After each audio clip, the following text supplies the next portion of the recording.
शंकर सुवन हनुमान जी की जय। जय श्री राम। संगीता धर्म सागर चैनल परिवार में आप सभी भक्तों का दिल से स्वागत है। तो आइए सुनते हैं मंगलवार की बड़ी ही सुंदर और पावन कथा।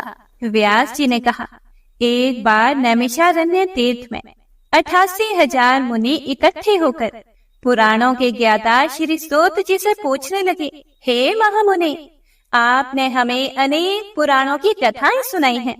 अब कृपया करके हमें ऐसा व्रत और कथा बताएं जिसके करने से और सुनने से संतान की प्राप्ति हो तथा मनुष्यों को रोग, शोक, अग्नि, सर्व दुख आदि का भय दूर हो, क्योंकि कलयुग में सभी जीवों की आयु बहुत कम है। फिर इस पर भी अगर उन्हें रोग, चिंता के कष्ट लगे रहेंगे तो फिर वे श्री हरि के चरणों में अपना ध्यान कैसे लगा सकेंगे। यह सुनकर श्री सूत जी बोले, हे मुनियों, आपने लोक कल्याण के लिए बहुत ही उत्तम बात पूछी है। एक बार युधिष्ठिर ने भगवान श्री कृष्ण से लोक कल्याण के लिए यही प्रश्न पूछा था। भगवान श्री कृष्ण और युधिष्ठिर महाराज का संवाद आपके सामने कहता हूँ, आप सभी एकाग्रचित होकर सुनो। हे मुनियों, एक समय पांडवों की सभा में श्री कृष्ण भगवान जी बैठे हुए थे। तब युधिष्ठिर महाराज ने भगवान श्री कृष्ण से पूछा, हे प्रभु, हे गोविंद, आपने मेरे लिए अनेकों कथाएं सुनाई हैं। आप कृपया करके आज ऐसा कोई व्रत या कथा सुनाएं जिसके करने से मनुष्य को रोग, चिंता का भय समाप्त हो जाए और उसको पुत्र की प्राप्ति हो। हे प्रभु, बिना पुत्र के जीवन व्यर्थ है। पुत्र के बिना मनुष्य नरकगामी होता है। पुत्र के बिना मनुष्य पितृ ऋण से छुटकारा नहीं पा सकता और ना ही उसका पुनर्ग नामक नरक से उद्धार हो सकता है। इसीलिए आप कृपया करके पुत्रदायक कोई व्रत बताएं। फिर भगवान श्री कृष्ण बोले, हे राजन, मैं एक प्राचीन इतिहास सुनाता हूँ, आप उसे ध्यान पूर्वक सुनो। कुंडलपुर नाम का एक नगर था। उसमें नंदा नामक एक ब्राह्मण रहता था। भगवान की कृपा से उसके पास सब कुछ था, फिर भी वह दुखी था। उसके दुखी होने का कारण यह था कि ब्राह्मण की जो पत्नी सुनंदा थी, उनके कोई संतान नहीं हुई। सुनंदा एक पतिव्रता स्त्री थी। वह भक्ति पूर्वक श्री हनुमान जी की आराधना करती थी। वह सदैव मंगलवार के दिन व्रत करके अंत में भोजन बनाकर हनुमान जी का भोग लगाने के बाद ही स्वयं भोजन करती थी। एक बार मंगलवार के दिन ब्राह्मणी घर के कामों की अधिकता के कारण हनुमान जी को भोग ना लगा सकी, तो इस पर उसे बड़ा दुख हुआ। उसने कुछ भी नहीं खाया और जब वह सोने लगी तब उसने अपने मन में प्रण किया कि अब तो अगले मंगलवार को ही हनुमान जी का भोग लगाकर वह अन्न जल ग्रहण करेगी। और ऐसा प्रण करके वह भूखी ही सो गई। हे प्रिय भक्तों, ब्राह्मणी सुनंदा प्रतिदिन भोजन बनाती, श्रद्धा पूर्वक पति को खिलाती, परंतु स्वयं भोजन नहीं करती और मन ही मन श्री हनुमान जी की आराधना करती थी। इसी प्रकार 6 दिन बीत गए और ब्राह्मणी सुनंदा अपने निश्चय के अनुसार भूखी प्यासी निराहार रही। अगले मंगलवार को ब्राह्मणी सुनंदा प्रातः काल ही बेहोश होकर गिर पड़ी। हे प्रिय भक्तों, ब्राह्मणी सुनंदा की इस असीम भक्ति के प्रभाव से श्री हनुमान जी बहुत प्रसन्न हुए और प्रकट होकर बोले, हे सुनंदा, मैं तेरी भक्ति से बहुत प्रसन्न हूँ। उठो और मुझसे कोई वर मांगो। सुनंदा अपने आराध्य देव श्री हनुमान जी को देखकर आनंद की अधिकता से विवल हो उठी और श्री हनुमान जी के चरणों में गिरकर बोली, हे प्रभु, मेरी कोई संतान नहीं है, कृपया करके मुझे संतान प्राप्ति का आशीर्वाद दें। आपकी बड़ी कृपा होगी। श्री महावीर जी बोले, तेरी इच्छा पूर्ण होगी। तेरे एक कन्या पैदा होगी, उसके अष्टांग प्रतिदिन सोना दिया करेंगे। इस प्रकार कहकर श्री महावीर जी अंतर ध्यान हो गए। ब्राह्मणी सुनंदा बहुत खुश हुई और सारा समाचार अपनी पति से कहा। ब्राह्मण देव कन्या का वरदान सुनकर कुछ दुखी तो हुए, परंतु सोना मिलने की बात सुनी तो बहुत खुश हुए। फिर उन्होंने मन में ही सोचा कि ऐसी कन्या के साथ तो मेरी निर्धनता भी समाप्त हो जाएगी। श्री हनुमान जी की कृपा से वह ब्राह्मणी गर्भवती हुई और 10वें महीने में उसे बहुत ही सुंदर पुत्री प्राप्त हुई। यह बच्ची अपने पिता के घर में ठीक उसी तरह से बढ़ने लगी जिस प्रकार शुक्ल पक्ष का चंद्रमा बढ़ता है। 10वें दिन ब्राह्मण ने उस बालिका का नामकरण संस्कार करवाया। उसके कुल पुरोहित ने उस बालिका का नाम रत्नावली रखा, क्योंकि यह कन्या सोना प्रदान किया करती थी। इस कन्या ने पूर्व जन्म में बड़े ही विधान से मंगल देव का व्रत किया था। रत्नावली का अष्टांग बहुत सा सोना देता था। उस सोने से नंदा ब्राह्मण बहुत ही धनवान हो गया। अब ब्राह्मणी भी बहुत अभिमान करने लगी थी। समय बीतता रहा। अब रत्नावली 10 वर्ष की हो चुकी थी। एक दिन जब ब्राह्मण बहुत खुश था, उस समय सुनंदा ने अपने पति से कहा, हे स्वामी, हमारी पुत्री रत्नावली विवाह के योग्य हो गई है, इसीलिए आप कोई सुंदर तथा योग्य वर देखकर इसका विवाह कर दी। यह सुनकर ब्राह्मण बोला कि अभी तो रत्नावली बहुत छोटी है। तब ब्राह्मणी बोली कि शास्त्रों की आज्ञा है कि कन्या 8वें वर्ष में गौरी, 9 वर्ष में रोहिणी, 10वें वर्ष में कन्या होती है और इसके बाद रजस्वला हो जाती है। गौरी के दान से पाताल लोक की प्राप्ति होती है, रोहिणी के दान से वैकुंठ लोक की प्राप्ति होती है और कन्या के दान से इंद्र लोक में सुखों की प्राप्ति होती है। हे स्वामी, अगर रजस्वला का दान किया जाता है तो घोर नर्क की प्राप्ति होती है। हे प्रिय भक्तों, आगे सूत जी बोले कि इस पर ब्राह्मण बोला, अभी तो रत्नावली मात्र 10 वर्ष की ही है, तो मैंने तो 16 साल की कन्याओं के विवाह करवाए हैं, अभी जल्दी क्या है। तब ब्राह्मणी सुनंदा बोली कि लगता है आपको तो लोभ अधिक हो गया है। शास्त्रों में कहा गया है कि माता पिता और बड़ा भाई रजस्वला कन्या को देखते हैं तो वह अवश्य ही नरकगामी होते हैं। तब ब्राह्मण बोला कि अच्छी बात है, कल मैं अवश्य ही योग्य वर की तलाश में अपना दूत भेजूंगा। दूसरे दिन ब्राह्मण ने अपने दूत को बुलाया और उसे आज्ञा दी कि जैसी सुंदर मेरी कन्या है वैसा ही सुंदर वर उसके लिए तलाश करो। दूत अपने स्वामी की आज्ञा पाकर निकल पड़ा। पंबई नगर में उसने एक सुंदर लड़के को देखा। यह बालक एक ब्राह्मण परिवार का बहुत ही गुणवान पुत्र था। इसका नाम सोमेश्वर था। दूत ने सुंदर व गुणवान ब्राह्मण पुत्र के बारे में अपने स्वामी को पूर्ण विवरण दिया। ब्राह्मण नंदा को भी सोमेश्वर अच्छा लगा और फिर शुभ मुहूर्त में विधि पूर्वक कन्यादान करके ब्राह्मण ब्राह्मणी संतुष्ट हुए। हे प्रिय भक्तों, परंतु ब्राह्मण के मन में तो लोभ समाया हुआ था।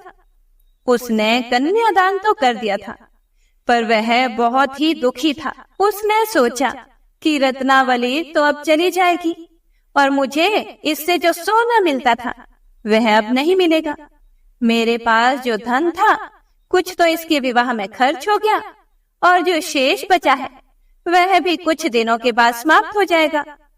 मैंने तो इसका विवाह करके बहुत बड़ी भूल कर दी है। अब कोई ऐसा उपाय हो कि रत्नावली मेरे घर में ही बनी रहे, अपने ससुराल ना जाए। लोभ रूपी राक्षस ब्राह्मण के मस्तिष्क पर छाता जा रहा था। रात भर अपनी शैया पर बेचैनी से करवटें बदलते बदलते उसने एक बहुत ही क्रूर निर्णय लिया। हे प्रिय भक्तों, उसने सोचा कि जब रत्नावली को लेकर उसका पति सोमेश्वर अपने घर के लिए जाएगा तो वह रास्ते में छिपकर सोमेश्वर का वध कर देगा और अपनी लड़की को अपने घर ले आएगा, जिससे नियमित रूप से उसे सोना भी मिलता रहेगा और समाज का कोई मनुष्य उसे दोष भी नहीं दे सकेगा। प्रातः काल जब हुआ तो नंदा और सुनंदा ने अपने जमाई तथा लड़की को बहुत सारा धन देकर विदा किया। सोमेश्वर अपनी पत्नी रत्नावली को लेकर ससुराल से अपने घर की तरफ चल दिया। सूत जी बोले, हे मुनियों, ब्राह्मण नंदा महालोभ के वशीभूत होकर अपनी मति खो चुका था। पाप पुण्य का उसको कोई भी विचार नहीं रहा। अपने भयानक व क्रूर निर्णय को कार्य रूप देने के लिए उसने अपने दूत को रास्ते में अपने जमाई का वध करने के लिए भेज दिया, ताकि रत्नावली से प्राप्त होने वाला सोना उसे हमेशा मिलता रहे और वो कभी भी निर्धन ना हो। ब्राह्मण के दूत ने अपने स्वामी की आज्ञा का पालन करते हुए उसके जमाई सोमेश्वर का रास्ते में ही वध कर दिया। समाचार प्राप्त करके ब्राह्मण नंदा रास्ते में पहुंचा और रोती हुई अपनी पुत्री रत्नावली से बोला, हे पुत्री, रास्ते में लुटेरों ने तेरे पति का वध कर दिया है। भगवान की इच्छा के आगे किसी का कोई वश नहीं चलता। अब तो घर चल, वहां पर ही रहकर शेष जीवन व्यतीत करना। जो भाग्य में लिखा है वही होगा। अपने पति की अकाल मृत्यु से रत्नावली बहुत दुखी हुई। करुण क्रंदन व रुदन करते हुए अपने पिता से बोली, हे पिताजी, इस संसार में जिस स्त्री का पति नहीं है उसका जीना व्यर्थ है। मैं अपने पति के साथ ही अपने शरीर को जला दूंगी और सती होकर अपने इस जन्म को, माता पिता के नाम को तथा सास ससुर के यश को सार्थक करूंगी। ब्राह्मण नंदा अपनी पुत्री रत्नावली के वचनों को सुनकर बड़ा दुखी हुआ। वह सोचने लगा कि मैंने व्यर्थ में ही जमाई का वध करके इतना बड़ा पाप अपने सिर ले लिया। रत्नावली तो उसके पीछे अपने प्राण तक देने को तैयार है। मेरा तो दोनों तरफ से मरण हो गया। धन तो अब मिलेगा नहीं। जमाई वध के पाप के फल स्वरूप यम यातना भी भुगतनी पड़ेगी। यह सोचकर वह बहुत दुखी हुआ। सोमेश्वर की चिता बनाई गई। रत्नावली सती होने की इच्छा से अपने पति का सिर अपनी गोद में रखकर चिता में बैठ गई। जैसे ही सोमेश्वर की चिता को अग्नि लगाई गई, वैसे ही प्रसन्न होकर मंगलदेव वहां प्रकट हुए और बोले, हे रत्नावली, मैं तेरी पति भक्ति से बहुत प्रसन्न हूं, तू वर मांग। रत्नावली ने अपने पति का जीवन दान मांगा। तब मंगलदेव बोले, हे रत्नावली, तेरा पति अजर अमर है, यह महाविद्वान भी होगा और इसके अतिरिक्त तेरी जो इच्छा हो वह वर मांगो।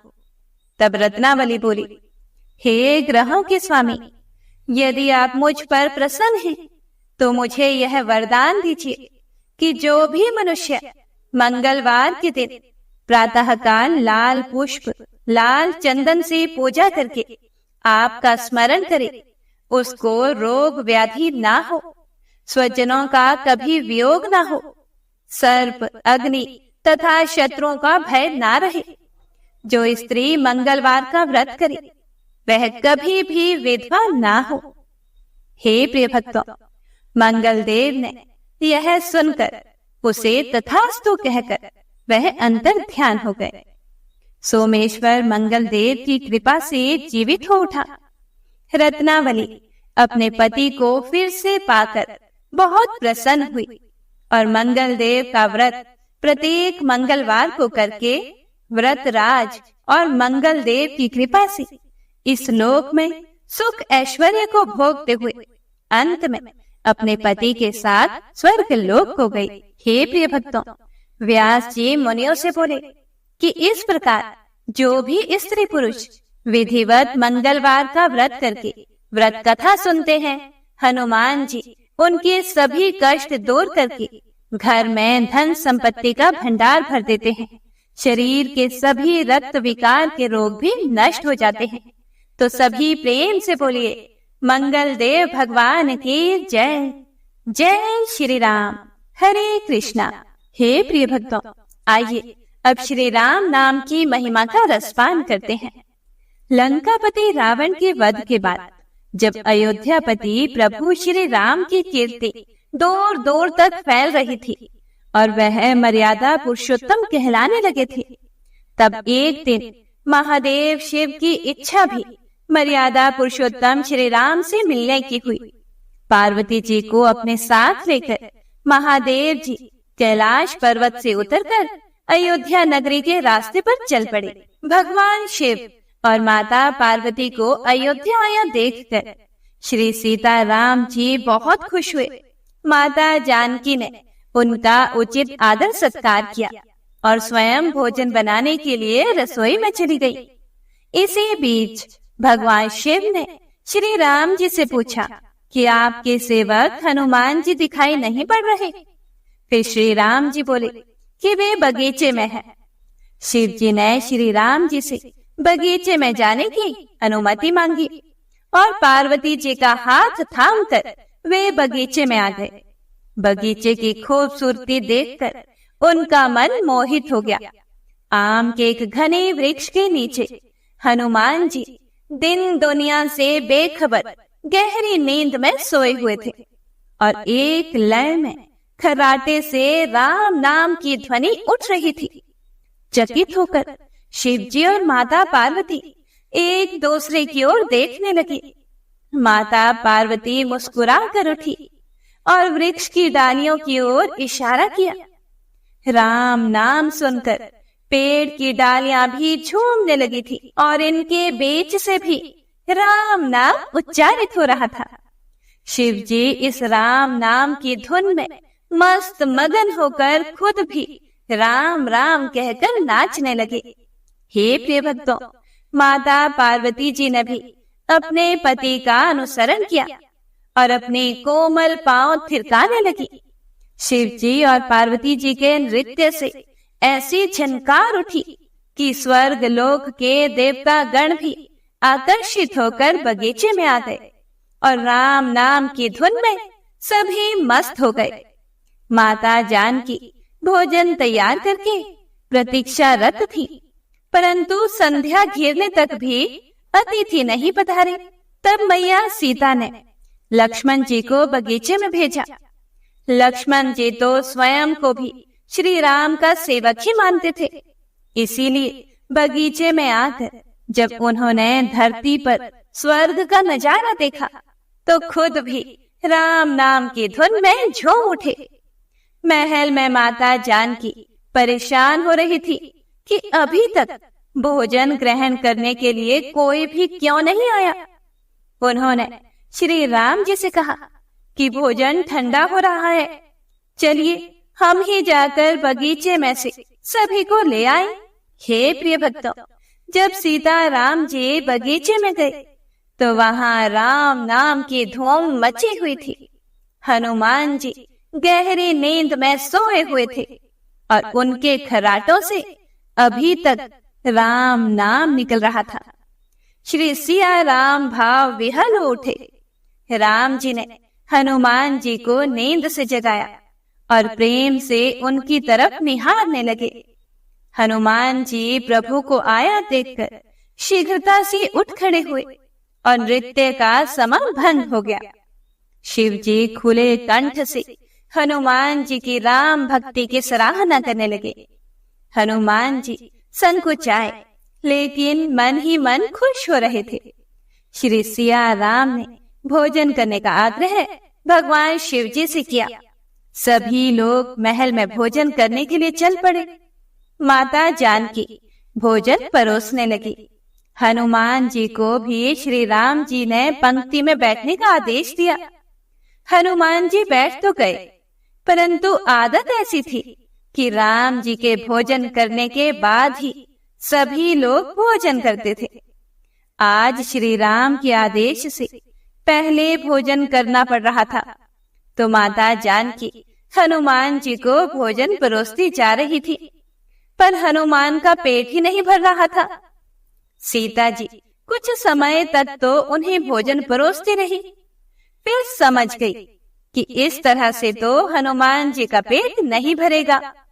उन्होंने तुलसी के एक पत्ते पर राम नाम लिखा और भोजन के साथ हनुमान जी को परोस दिया। तुलसी पत्र खाते ही हनुमान जी को संतुष्टि मिली और वह भोजन खाकर उठ खड़े हुए। भगवान शिव शंकर ने प्रसन्न होकर हनुमान जी को आशीर्वाद दिया कि आपकी राम भक्ति युगों युगों तक याद की जाएगी और आप संकट मोचन कहलाएंगे। संकट हरे मिटे सब पीरा, जो सुमिरे हनुमत बलबीरा। जय श्री राम। हे प्रिय भक्तों, आइए अब श्री राम नाम की महिमा की दूसरी कथा का रसपान करते हैं। महादेव जी को एक बार बिना कारण के किसी को प्रणाम करते देखकर पार्वती जी ने पूछा कि हे प्रभु, आप किसको प्रणाम करते रहते हैं? शिव जी पार्वती जी से कहते हैं कि हे देवी, जो भी मनुष्य एक बार राम कहता है उसे मैं 3 बार प्रणाम करता हूँ। पार्वती जी ने एक बार शिव जी से पूछा कि आप शमशान में क्यों जाते हैं और ये चिता की भस्म शरीर पे क्यों लगाते हैं? उसी समय शिव जी पार्वती जी को शमशान में ले गए। वहां एक शव अंतिम संस्कार के लिए लाया गया। लोग राम नाम सत्य है ऐसा कहते हुए शव को ला रहे थे। शिव जी ने कहा कि देखो पार्वती, इस शमशान की ओर जब लोग आते हैं तो राम नाम का स्मरण करते हुए आते हैं और इस शव के निमित्त से कई लोगों के मुख से मेरा अति प्रिय दिव्य राम नाम निकलता है। उसी को सुनने के लिए मैं शमशान में आता हूँ और इतने लोगों के मुख से राम नाम का जप करवाने में निमित्त बनने वाले इस शव का मैं सम्मान करता हूँ, उसे प्रणाम करता हूँ और अग्नि में जलने के बाद उसकी भस्म को अपने शरीर पर लगा लेता हूँ। राम नाम बुलवाने वाले के प्रति मुझे अगाध प्रेम रहता है। हे प्रिय भक्तों, एक बार शिव जी भगवान कैलाश पर पहुँचे और पार्वती जी से भोजन मांगा। पार्वती जी विष्णु सहस्त्र नाम का पाठ कर रही थी। पार्वती जी ने कहा कि अभी पाठ पूरा नहीं हुआ, कृपया थोड़ी देर प्रतीक्षा कीजिए। शिव जी भगवान ने कहा कि इसमें तो समय और श्रम दोनों लगेंगे। संत लोग जिस तरह से सहस्त्र नाम को छोटा कर लेते हैं और नित्य जपते हैं, वैसा उपाय कर लो। पार्वती जी ने पूछा कि वो उपाय कैसे करते हैं, मैं सुनना चाहती हूँ। शिव जी भगवान बोले, केवल एक बार राम कह लो, तुम्हें सहस्त्र नाम भगवान के 1000 नाम लेने का फल मिल जाएगा। एक राम नाम 1000 दिव्य नामों के समान है। पार्वती जी ने फिर वैसा ही किया। श्री राम राम रामेति रमे रामे मनोरमे सहस्त्र नाम ततुल्यम राम नाम वरानने। यह राम नाम सभी आपदाओं को हरने वाला, सभी संपदाओं को देने वाला दाता है। सारे संसार को विश्राम शांति प्रदान करने वाला है। इसीलिए मैं इसे बार बार प्रणाम करता हूँ। हे प्रिय भक्तों, भव सागर की सभी समस्याओं और दुख के बीजों को भूंज के रख देने वाला, अर्थात समूल नष्ट कर देने वाला, सुख संपत्तियों को अर्जित करने वाला, यम दूतों को भगाने वाला केवल राम नाम का जप है। इसीलिए प्रयास पूर्वक स्वयं भी राम नाम जपते रहना चाहिए और दूसरों को भी प्रेरित करके राम नाम जपवाना चाहिए। इससे अपना और दूसरों का तुरंत ही कल्याण हो जाता है। यही सबसे सुलभ और अचूक उपाय है। इसीलिए हमारे देश में प्रणाम राम राम कहकर किया जाता है। तो सभी प्रेम से बोलिए जय श्री राम, हरे कृष्णा। हे प्रिय भक्तों, सूत जी बोले कि हे मुनियों, एक अन्य कथा के अनुसार एक नगर में एक वृद्धा निवास करती थी। उसके मंगलिया नाम का एक पुत्र था। वृद्धा की हनुमान जी पर गहरी आस्था थी। वह प्रत्येक मंगलवार को नियम पूर्वक व्रत रखकर हनुमान जी की आराधना करती थी। उस दिन वह ना तो घर को लीपती थी और ना ही मिट्टी खोदती थी। वृद्धा को व्रत करते हुए अनेक दिन बीत गए। एक बार हनुमान जी ने उसकी श्रद्धा की परीक्षा लेने की सोची। हनुमान जी साधु का वेश धारण करके वहां गए और पुकारने लगे, है कोई हनुमान भक्त जो हमारी इच्छा पूर्ण करे? साधु की पुकार को सुनकर वृद्धा बाहर आई और बोली, आज्ञा कीजिए महाराज। साधु वेशधारी हनुमान जी बोले कि मैं भूखा हूँ, भोजन करूंगा, तुम थोड़ी सी जमीन को लीप दो। वृद्धा दुविधा में पड़ गई, क्योंकि वह तो मंगलवार को जमीन को लीपती नहीं थी। इसीलिए अंततः हाथ जोड़कर वह बोली, हे महाराज, लीपने और मिट्टी खोदने के अतिरिक्त आप कोई दूसरी आज्ञा दें, मैं अवश्य ही उसे पूरा करूंगी।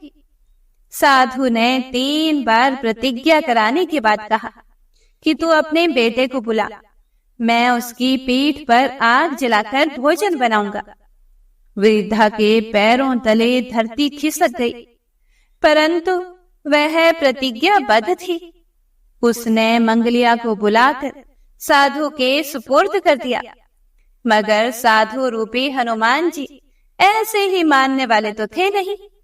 उन्होंने वृद्धा के हाथों से ही मंगलिया को पेट के बल लिटवाया और उसकी पीठ पर आग जलवाई।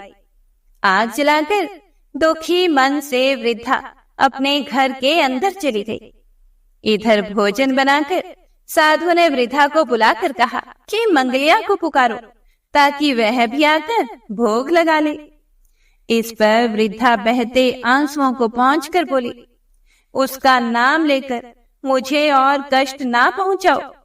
लेकिन जब साधु महाराज नहीं माने तो वृद्धा ने मंगलिया को आवाज लगाई और उसे आवाज लगाते ही पुकारने की देर थी कि मंगलिया दौड़ा दौड़ा आ पहुंचा।